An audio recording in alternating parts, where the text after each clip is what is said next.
The story of David Barnett killing his grandparents. I just snapped. These were David Barnett's chilling words to the reporter interviewing him. Barnett's story is one of heinous violence and a challenge to the death penalty. Barnett was born May 18, 1976, in Glendale, Missouri. He grew up in a severely dysfunctional home. His father was a violent alcoholic and his mother made frequent attempts to abandon David. After David was born, his mother tried to leave the hospital without him and later tried to leave him with a drug-addicted sex worker. By the age of 5, Barnett had been removed from his parents' home and placed in a series of foster homes. His grandparents eventually adopted him. By 8 years old, Barnett was contemplating suicide.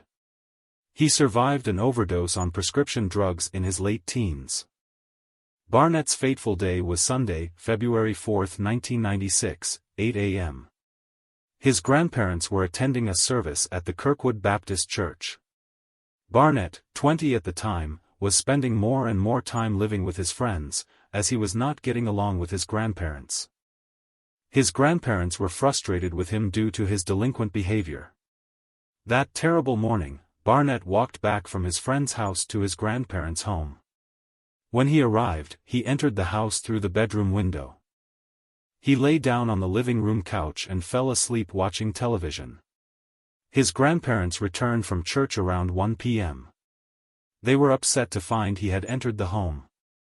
An argument ensued and Barnett shoved his grandmother, causing her to fall to the floor. She lay there helplessly as her grandson violently shoved her husband. With both his grandparents on the floor, David made his way into the kitchen and grabbed a knife on the table.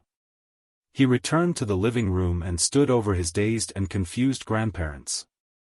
They could not believe what was happening to them. Barnett kicked his grandfather in the head as he struggled to get up. He stabbed his grandfather savagely a total of 10 times to the head and hands.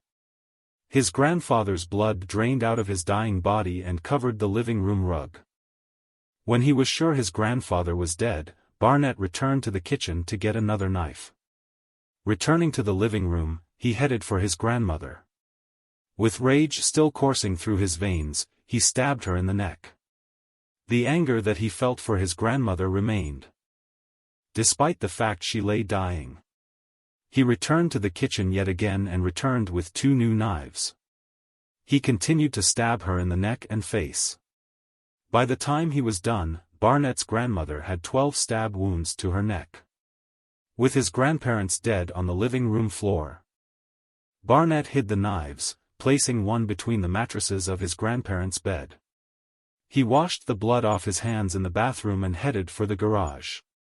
Barnett previously told his friends how much he wanted his grandfather's car, a 1995 Dodge Intrepid.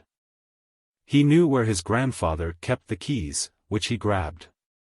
He also took $120 from his grandmother's purse before driving away in the Intrepid. Police discovered the dead bodies of Barnett's grandparents by the next morning and commenced a search of the area.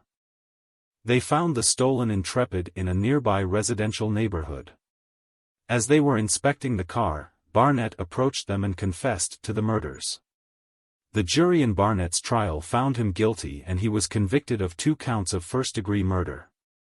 Prosecutors sought the death penalty during the sentencing phase, but Barnett's attorney asked for leniency, stating the Barnetts suffered from post-traumatic stress, bipolar disorder, and depression.